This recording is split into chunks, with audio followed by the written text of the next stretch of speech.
How to fix Spotify is not responding on Spotify. Today guys, I have the solution how to fix and solve this problem. Just watch this video till the end. So let's start.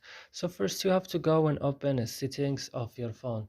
Then you have to go directly to apps or applications, and here you will find all the applications that you have on your phone. So what you should do, just search for Spotify only, and when you found Spotify, just open it like this and go directly to storage.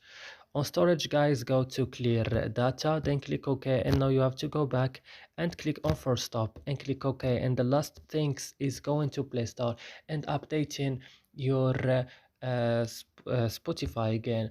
And that's it. I hope this video is helpful for you. Don't forget to like and subscribe in our channel. I'll see you in another video.